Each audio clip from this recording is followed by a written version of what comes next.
A është rastësi që data që keni caktuar korespondon me 40 vjetorin e vdekjes së Enver Hoxhës, ish diktatorit shqiptar? Dhe pyetja e dytë, a keni ju një parashikim si kundërshtari juaj se sa mandate merr koalicioni për Shqipërinë Madhështore më 11 maj? Faleminderit. Tjetër, do të përgjigjem po, mos të moroj me temën. Zoti Berisha, në 6 muaj jam miratuar 3 rezoluta dhe jam bërë 2 seanca dëgjimore. Çfarë ju bën juve të mendoni apo të besoni se në 11 maj do të respektohet vota e lirë?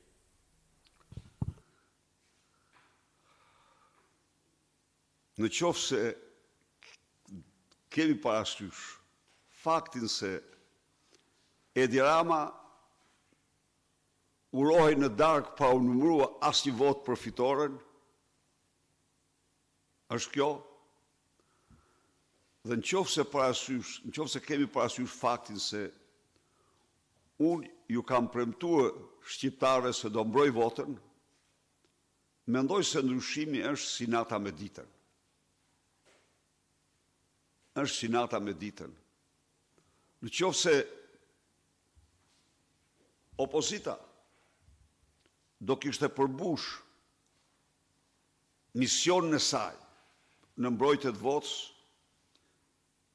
i siguroj shqiptarë se sot Edi Rama s'do ishte kurrë në pushtet.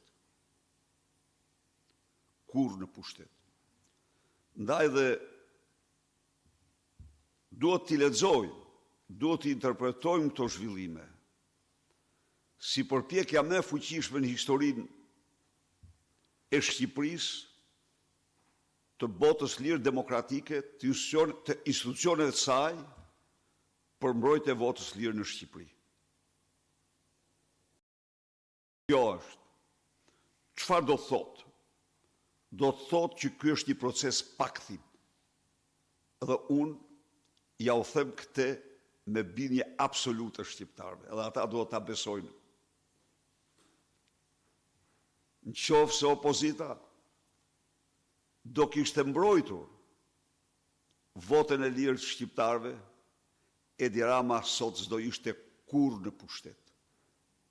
Jo, nuk mund t'ishte. Kam bante Europës dhe të mbar botës për zgjedhjet e shqiptarëve po bjen. Asgjë se shpëton Edi Ramën nga ndëshkimi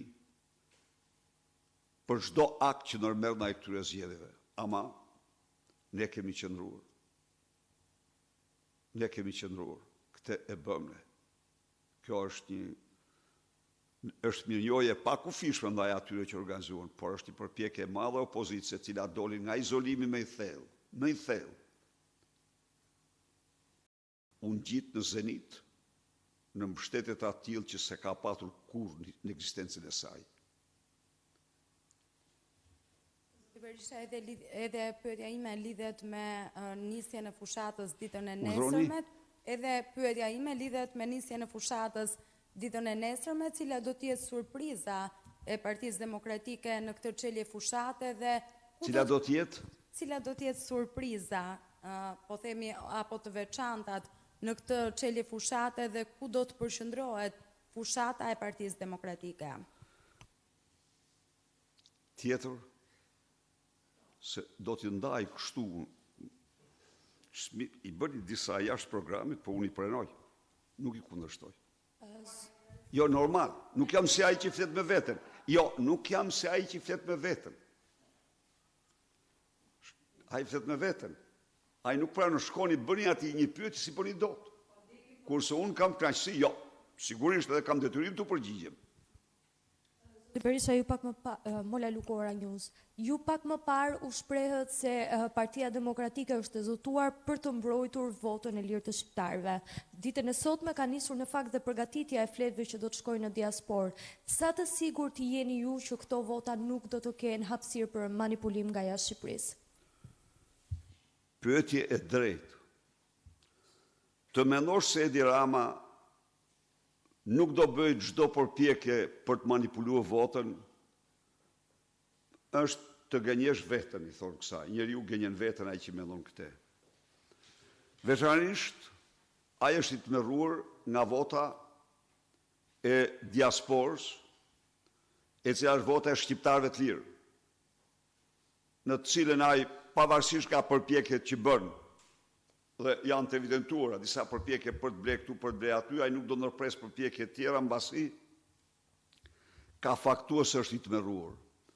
Por ne do ta mbrojmë atë votë. Ne po e mbrojmë atë votë. Dhe ne do të ndjekim çdo proces të kësaj vote, gjersa ajo të numërohet e tëra me transparencë.